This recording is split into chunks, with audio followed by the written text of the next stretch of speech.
Ngoluhlaza wayenza ingubo yamahlombe ngegolide nangokuhlaza nangokubende. Genesis. Oh, sorry. Genesis 39, verse 2 to 6. The Lord was with Joseph, so he succeeded in everything he did, as he served in the home of Egyptian master. Potiphar noticed this and realized that the Lord was with Joseph, giving him success in everything he did. This pleased Potiphar, so he soon made Joseph his personal attendant. He put him in charge of his entire household and everything he owned. From the day Joseph was put in charge of his master's household and property, the Lord began to bless Potiphar's household for Joseph's sake. All his household affairs ran smoothly, and his crops and livestock flourished. So Potiphar gave Joseph complete administrative responsibility over everything he owned. With Joseph there, he didn't worry about a thing except what kind of food to eat. Joseph was a very handsome and well-built young man.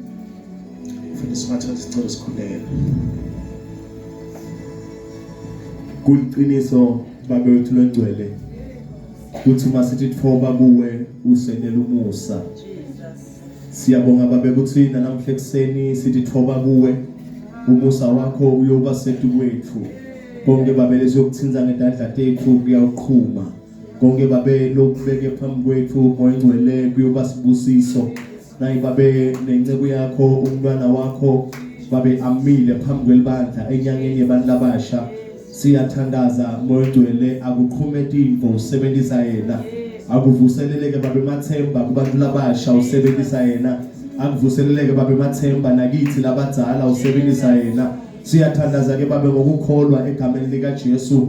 Yonke imimoya yebumnyama leyimelana nalenkonzo, yonke imimoya yebathakathi, yonke imimoya yabadevil worshippers, yonke imimoya yamadloti, yonke imimoya yabotokolozi engafuna kumelana iphazamise nayinkonzo. Babe ntongcwele ngithi ngegama lika Jesu Kristu waseNazaretha, yonke imimoya ibinamandla. Siyakubukela moyingcwele ukuthi busa wende mathanza kulela ndzawo, wendele buhle belakho ligama. Sikhuleka ngoba siyakholwa egameni lika Jesu Kristu waseNazaretha babe phakama sehle thine. In Jesus name, amen. Hallelujah. Lasifunda khona sifunda about the story of Joseph. Lethi izwi likaNkulunkulu uJoseph uyazalwa uzalwa in the old age kababu wakhe uJacob. Lethi izwi likaNkulunkulu just because he was born in the old age kababu wakhe uJoseph uJacob. Ubaba wakhe uJacob wayemthanda. Lethi izwi lakhe wayemthanda ukudlula bonke abafowabo. Now the Bible says waze wamakhela wamthungela ingubo enhle eyenza ukuthi abafowabo bamzonde ukudlulela. Hallelujah. So now the Bible says uJosepha uyaphupha uba nephupho. So now ngenxa yokuthi uyabathanda abafowabo noma uyabathemba uyakubo ubasharela leli phupho because there was no other one angakhuluma naye. Now lithi iBhayibheli uma batshela iphupho lakhe lokuqala bamzonde ukudlula lokuqala ukuthi wenzelwe ingubo. Ukhethiwe ukhethwe ubaba ungothandiweyo kababa. Lethi zikaNkulunkulu ke futhi uyabuya futhi uyaphupha uphuphe elinye iphupho uyabazisa in the presence kababa nomama. So now abafowabo bamzonda futhi ukudlulela. Lethi zikaNkulunkulu uma bemzonda nobaba wakhe naye wamkhuza, he rebuked him, wambuza ukuthi what kind of a dream is this. But lethi zikaNkulunkulu baba wakhe waqina lamazwi waqina leli phupho ukuthi mhlambe lizofezeka because now it comes from umntwana wami engimthandayo. Lethi zikaNkulunkulu uma sekwenzeke lokho na ubaba wakhe uyabuza ukuthi ngabe mina noma wakho nabafowethu sizokukhothamela na. Hallelujah. Ekseni sizokhuluma ukuthi icebo likaNkulunkulu linevinjwe. You are the only one onamandla ukulivimba icebo likaNkulunkulu ngempilo yakho. Akho mthakathi, akho sangoma, akho nyanga, akho prophet, akho noma ngabe yiliphi altar abantu abakhothama kulo elizoba namandla okumelana necebo likaNkulunkulu ngempilo yakho. Wena onamandla okumelana nalo ngempilo nangeyinqumo oyithathayo ngempilo yakho. Insizwa kaNkulunkulu ngelinye ilanga uJosepha uyathunywa ukuthi akahambe ayobheka abafowabo ekwaluseni. Uma evele sesekude insizwa kaNkulunkulu bambone seza. Now they mock him ukuthi nayi indoda yamaphupho. Let's make a plan yokuthi simbulale sibone ukuthi kuzokwenzakala ngephupho lakhe. Hallelujah. Bazohlela abantu ngempilo yakho nawe. Bahlelile futhi ngempilo yakho nawe. Namuhla ulana zikhona izinto odlule kuzo njengomzalwane. Zikhona izinto onqobile nawe. Hayi ngoba unamandla, hayi ngoba bokwazi ukwenza amasu amahle, hayi ngoba uhlakaniphe kakhulu, but ngenxa yokuthi icebo likaNkulunkulu lingevinjwe ngempilo yakho. So bayafika bayamthatha they plan ukumbulala. Bese kuba khona uRuben umfowabo athi masingambulali because he is one of us. Uyigazi lethu. Now bamthatha bamphosa egodini ukuthi now with the purpose ukuthi uma bemphosa egodini uzofela lapho. But now kuvela ama-Ishmaelite ayamthenga. Now akamthengeli ukuthi ayomgcina amsebenzise, but amthengeli ukuthi it is the process yokuthi aye la uNkulunkulu amfuna khona. Nawe lezimo odlula kuzo nokuhlupheka kungako odlula kuko uzuyibuza ukuthi kanti mina ngenzeni? Ngoneni kangaka uNkulunkulu ngimkhonza kangaka? Ngazondwa ngabafowethu, ngazondwa ngabodadewethu, bangizonde emandleni bakhuluma ngami, bamhleba. Usendleleni yecebo likaNkulunkulu. Angeke umuntu avimbe icebo likaNkulunkulu ngempilo yakho. You are the one onamandla. Ufuna ukubambe lokhu wena wedwa onamandla okulivimba icebo likaNkulunkulu ngempilo yakho. Impilo esiyiphilayo, inqumo esiyithathayo, elithizwe likaNkulunkulu konke kuvunyelwe njengabantu abasha. Sivumele ukuthi singakwenza konke kodwa kusiwo konke okuphilisayo. It is up to us ukuthi siyikhethele ukumphilela uNkulunkulu. Lithizwe likaNkulunkulu noma uJosepha sebamfakile egodini akayiphendulelanga, noma esengenile phakathi, noma sebeyithatha ingubo yakhe sebeyiphuzile bayifaka esilwane egazini lesilwane akayiphendulelanga. Lithizwe lakhe ngabamthenga bamnikisa eGibhithe kuPotifa. uPotifa uyamthenga naye ipurpose yakhe bekumthenga ukuthi amenze isigcila, but now ipurpose kaNkulunkulu bekungasiyo ukuthi abe yisigcila, bekuwukuthi abe yinkosi aphathe, abe umbusi phezu kwakho konke. And now uPotifa akakwazanga lokho ukuthi uJoseph ube nephupho lokuthi uzokhothanyelwa, but now ngenxa yokuthi uNkulunkulu uyabasebenzisa nabantu abangekho in the right position with him ukuze wena ube sentandweni yakho. Lithizwe kaNkulunkulu iyathathwa ingubo yakhe uJosepha iyopresentwa kubaba seyifakwe igazi lesilwane. Uyatshelwa ubaba ukuthi can you recognize ukuthi le ngubo lena eyakabani na? Ingabe uyayikhumbula na? Ubaba uthi uyayikhumbula ngoba ithungwe uyena. Ubaba uyayikhumbula uNkulunkulu uyasibona noma singekho enkandweni yakhe. Ingani uthi uAdam kuphi na? Ngoba ngisabona endaweni yokuhlanganyela. Nathi uNkulunkulu masesisukile ebukhoneni bakhe, he does recognize ukuthi asekho, but now it is up to us ukuthi sibuyele kuye. uNkulunkulu akasoze asuka kithi, uNkulunkulu akasoze wasishiya, but now yithi sisuke ebukhoneni bakhe ngenxa yezinto esizenzayo. Hallelujah. So now lethizwe kaNkulunkulu inhliziyo kababa yababuhlungu kakhulu, wazile zilela indodana yakhe engafanga ngenxa yokuthi umyalezo uthize indodana yakhe idliwe isilwane kabuhlungu kabi. Hallelujah. So akabanga namandla ukuthi ahamba ayobheka the remainings womntwana wakhe, because now uyazi ukuthi isilwane siyingozi sekudlile samqeda. Now uJoseph uyafika eGibhithe la ethengwe khona, ila sesifunde khona nawo. Lethizwe kaNkulunkulu ngenxa yokuthi uNkulunkulu ubekade naye wafumana umusa ngisho nasemehlweni kaPotifa. Hallelujah. Nathi singena ezindaweni singabantwana bakaNkulunkulu, the grace of God is upon us. Abanye baphethe ama position emsebenzini bangawaqualifyelanga ngenxa yokuthi uNkulunkulu nawe.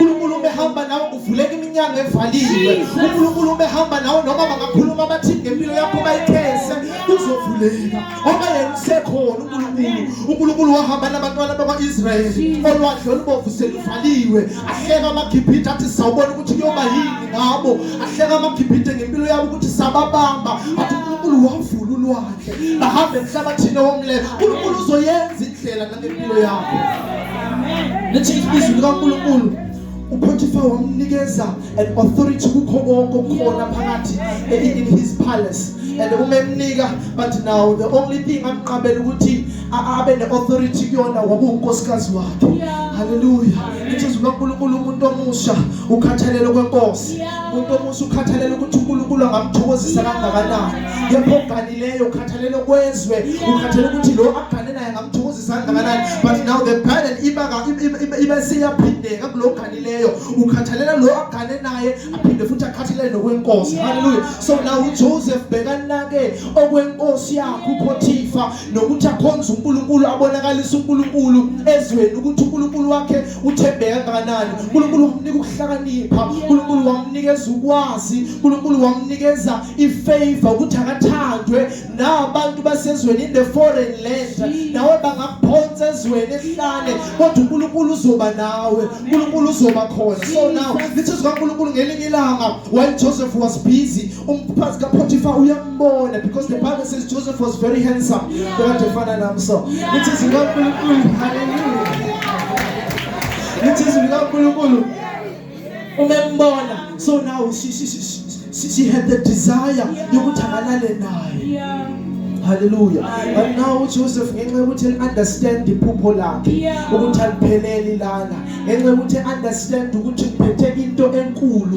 ekumele iyosiza abafowethu ekhaya ngenxa yokuthi understand ukuthi kuphethe into enkulu lana phakathi kimi kumele mina ngiyokhothanyelwa kumele mina ngizobusa angizelanga lana mina uzo excite ngizolala nabafazi babantu lithi uNkulunkulu wanqaba ukulala naye umfazi kaPotiphar sebonile ukuthi uqabile ukulala naye wasala nebhanti uJoseph ebekade elibethe hallelujah now ume esala nebhanti uqamba manga ukuthi Joseph wanted to rape her now uma umyeni wakhe efika uPotiphar now uba nolabo olukhulu uyakhohlwa nokuthi uJosepha umbekile waba umbusi waba phezulu kwakho konke uyakhohlwa ukuthi umusa kaNkulunkulu nawo uphezulu kukaJosepha the favor of God is upon Joseph now uyaleza because of the authority nolaka analo uyayaleza ukuthi akaphonswe ejele Jesus ungacabanga ukuthi umephonswe ejele sekuphelile ngemcebo kaNkulunkulu ngoJosepha lutho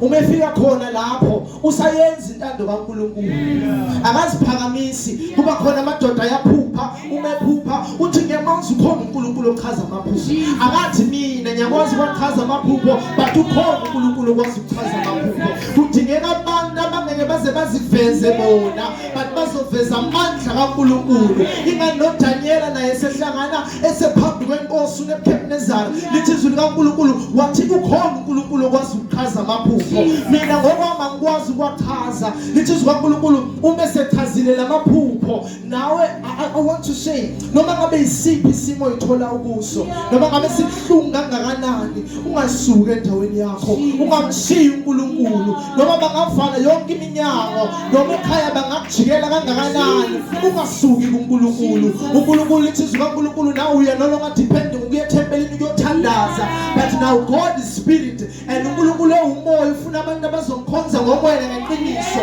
ukhona uhamba endleleni uyakwazi ukuthandaza uconnect noNkulunkulu ulapha ehlano kulo uyakwazi ukuthandaza uconnect noNkulunkulu do not limit God ukuthi wena ujele ukuthandaza enkonzweni noma egumbini kuphela but now let the will of God work nasemsebenzini mabambone uNkulunkulu wakho esikolweni mabambone uNkulunkulu wakho ohlala nabo mabambone uNkulunkulu wakho nalabo abakuzamayo ukuthi babuyele enyangeni bazombona uNkulunkulu wakho nalabo abahambayo usho njalo musu Elijah uthi namuhla makwenze ukuthi uNkulunkulu okumele akhonzwe nawe namuhla thatha isinqumo sokuthi bazokwazi ukuthi uNkulunkulu okumele akhonzwe uNkulunkulu wakho angeke azahlekise ngawe uNkulunkulu wakho angeke azakuyeke uzonake uNkulunkulu uzokuthwala noma ngabe siphi isimo uzithola kuso lithi izwi kaNkulunkulu uma esekhulumile njalo esebachazela amaphupho abo uyabacela ukuthi uma senifika le ngaphandle nikhumbule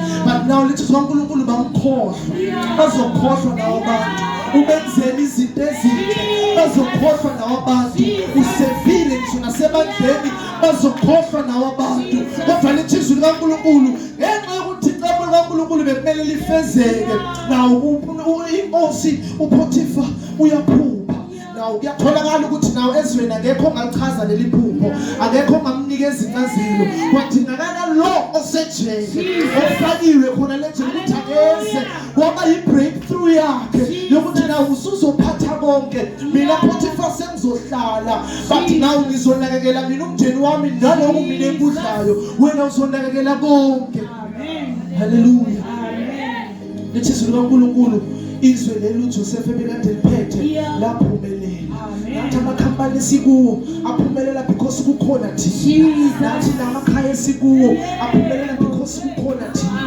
abanye sibuye emakhayeni angasindiswanga abanye sibuye emindenini engasindiswanga engamazi uNkulunkulu but nawo bayaqaka ukuthi bayalala ebusuku baphephile it's because kukhona wena uma wena ukhona ungubukhanya kwezwe uma wena ukhona ungusawoti wezwe ungadebesela amandla to not compromise ngoNkulunkulu wakho makwenzeke makubonakale ukuthi ukhona uNkulunkulu ohamba naye lithi izwi likaNkulunkulu uma sekufika indlala enkulu ezweni nawo izwe elikude nawo wonke amazwe eza ezeGibhithe because now eGibhithe uJoseph uNkulunkulu umnikeza ukuhlakanipha ukuthi abalime kube kuningi kule 5 years kwande ukuze uma zofika the other years kule 7 years uze kuzofika the other 7 years yendlala babe nakho abazokhipha badle bathengisele lalabo abanye nawo sithola abafowabo kaJosepha bayaya nabeGibhithe from Canaan because now sekufike indlala enkulu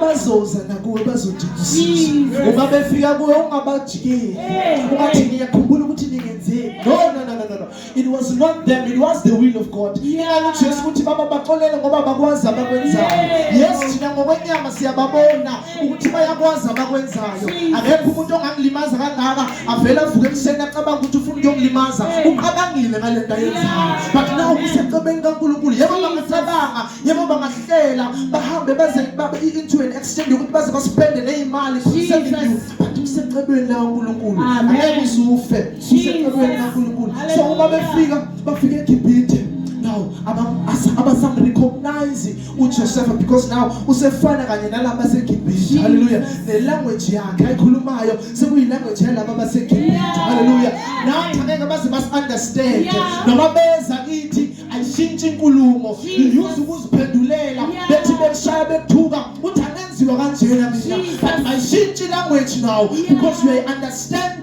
i-purpose kaNkulunkulu ngempilo yakho ungumnaziri kaNkulunkulu wena akumelanga utholakale noma ngabe ukuphi akumelanga utholakale nabajolayo umuntu omusha ungumnaziri kaNkulunkulu wena mayingafi into kaNkulunkulu ephezu kwakho and kubuwe ukuthi uyifune i-purpose kaNkulunkulu ngawe some of us we are hopeless some of us asazi ukuthi siphilelana emhlabeni but now ukhona uNkulunkulu onezimpendulo zonke amen ukhona uNkulunkulu onezimpendulo zonke and it is up to you ukuthi umfune sinokutholakala it is up to you ukuthi uzinikele entandweni yakhe athi uPaul ngiyaninxusa bandla likaKristu ngobubele bukaKristu ukuthi linikele imizimba yenu ibe umnikelo ophilileyo nothandekayo nowamukelekile kuNkulunkulu because that's the way of worship khona nizokwazi ukuhlolisisa okuyintando kaNkulunkulu angeke ukwazi ukuhlolisisa intando kaNkulunkulu just because they lay hands on you phela bese ubuyele ekhaya uyarelaxa angeke uzuyazi intando kaNkulunkulu uma wena usise nesikhathi sokuspenda on entertaining things and entertaining the flesh but now the Bible says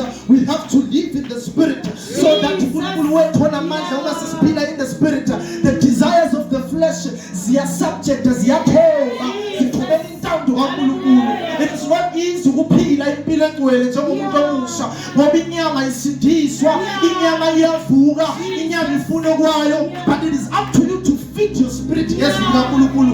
It is up to you to feed your spirit ngomthandazo. It is up to you ukuthi uzile kungakabizi inkonzo yokuzila ebandleni. It is up to you ukufuna uNkulunkulu uhlale khona bakhe.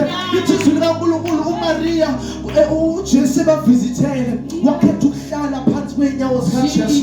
The other sister ubekade concern ukuthi uJesu angamnakekela kangakanani. Khetha nawe, khetha ukuhlala kuNkulunkulu. Wasuki kuNkulunkulu. Khetha ukuhlala kuNkulunkulu. Bayeke baphumelele ngeinto zabo. Bayeke baphumelele ngeimali zama-boyfriend. Bayeke bayesikoleni ngeimali zama-boyfriend. Bahlala kuNkulunkulu. uNkulunkulu angeke azakulahle. Hlala kuye. uNkulunkulu uyayazi impilo yakho. Unenjongo enhle ngempilo yakho. Lithi izwi likaNkulunkulu uma abafowabo kaJoseph befika eGibhithe, uJoseph uyababona, but bona bamboni. Nawo baze bayahleba. Bayayisola ukuthi yabona lesasenze sasenza lena ukuthi sesiyasibamba manje.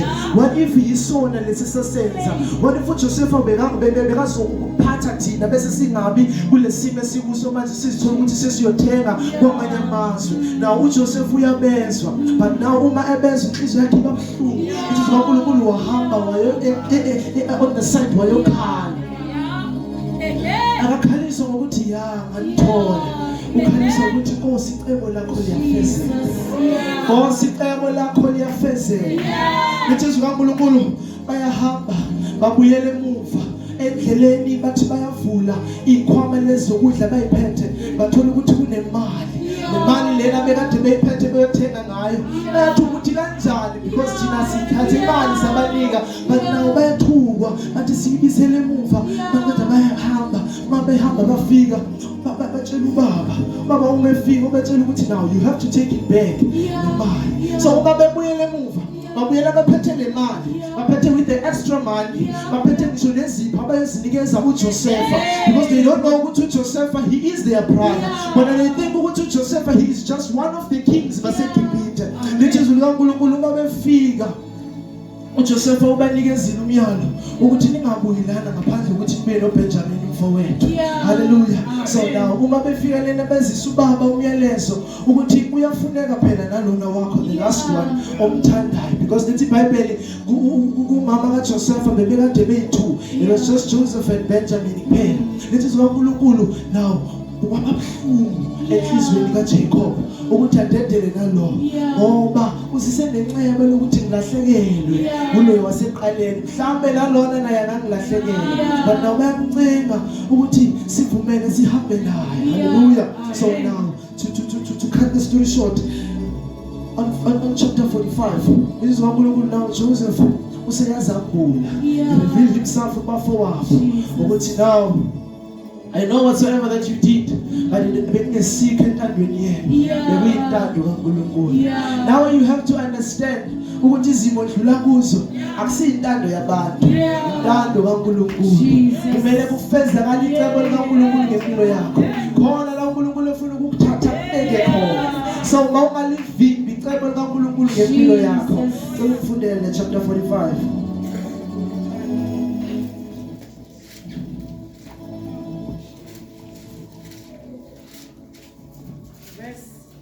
Verse 1.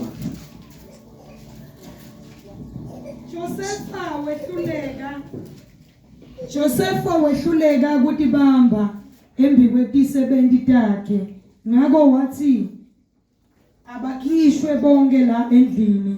Ngako ke kwakungesekho umuntu ngekhathi atshela bomnakabo ukuthi ungubani, wakhala kakhulu wathi mate weva nemaGibhithe kanye nebendlu yaFaro. Josepha watshela bomnakabo wathi phela mina nginguJosepha, babe usaphila yini? Kodwa bomnakabo bazange bakhone umphendvula ngobe babe setfuke kakhulu. Josepha wakhuluma kubo wathi ngicela senisonzele la. Nembala basonzela wathi kubo nginguJosepha umnakenu lena mthengisa eGibhithe, kodwa ningakhathateki ukuthi futhi ningahlupheki ngekuthi nakithengisa la empeleni uNkulunkulu lo ngivumela ukuthi ngite kulendzawo abenda la ukuthi ngite ngivulele nginemvulele ngikuta lapha ngite usinzisa impilo tebantfu kusengumnyaka wesibili lona indlala ikhungethe umhlaba kusasele leminye iminyaka lesihlanu kungalinywa kungavunwa ngakho uNkulunkulu lo athi anginenvulele ngikuta lapha kuze anilondolode nibe yinsali emhlabeni nisinziswe kube ukhululwa lokukhulu ngakho-ke akusini lena ngiphumela la kodwa uNkulunkulu songende ngaba nguyise waFaro nenkosi yendlu yakhe nembusi etikwelive lonke laseGibhithe sheshani buyele kubabe nifike nimtshele nithi Josefa indvodzana yakho uthi uNkulunkulu ungende ngaba inkosi evela laseGibhithe lonke shesha wehle utekini ungalibali utawuhlala evela seGosheni abesedude lami wena nebamva bakho nebatukulu bakho nemihlambi yakho yetimvu neyetinkomo nakho konke lonako ngitani nakekela kahle nani lapho ngobe kusasele iminyaka lesihlanu yendlala angifuni ukuthi wena nendlu yakho nako konke nife nibulawe yindlala Josefa waqhubeka wathi manje sengibonile ke ngisho nawe Benjamin niyabona ukuthi nginguJosefa nibotshela babe ukuthi sengaba mkhulu kangakanani lapha eGibhithe nimtekele nangako konke lenikubonile shengathi sheshani nilanze babe ehle etela amen so now uJoseph sekayazi reveal kubafowabo and uyabachazela ukuthi the purpose was not ukuthi nina ningizonde noma ningithengise noma ngibe isigcila but the purpose ukuthi mina ngihambe ngiyolungisela hallelujah for this time esikuso nawe you must not neglect your family abakuzondile you must not neglect noma ngabe ubani owakukhaphela noma ngabe ubani owakuhlukumeza uma uNkulunkulu esekuphakamisile ekubeke kulezimo uNkulunkulu afuna ukuthi ube kulona ungabakhohlwa laba bakulimazile it was just a journey they were stepping stone yokuthi wena ufike la ukhona yes mhlambe bakuxoshisa ngisho nasemsebenzini yebo mhlambe babulala ngisho nihlobo zakho but now bathande kuyisana nabo lithi uNkulunkulu masizamelane ukuthula nabo bonke abantu ngoba ongenjalo angeyibona inkosi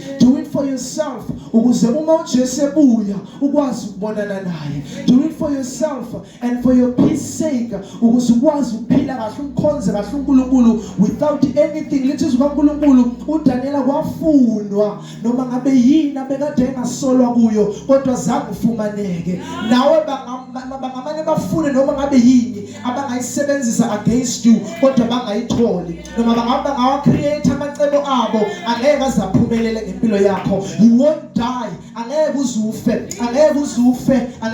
uNkulunkulu angakavumi angeke uzusuke ecebeni kaNkulunkulu lingakafezeki lizofezeka cebo kaNkulunkulu ngempilo yakho lizofezeka wena uSathane uyathanda kathandi elikaNkulunkulu lona lizofezeka ngoba kukho okungenzeka uNkulunkulu okungenzeka kuthina abantu kuyena kuyenzeka noma ungafela kangakanani esikolweni kodwa ucebo kaNkulunkulu ngempilo yakho lizofezeka wena uzophumelela wena uzomkhonza uNkulunkulu what you have to do lithi kaNkulunkulu in the book of Matthew chapter 6 verse 33 seek first the kingdom of God and live righteous and all that you need will be provided unto you so now there is a requirement agcine kumfuneni kuphela uNkulunkulu agcine kubekweni kuphela izandla agcine kuphela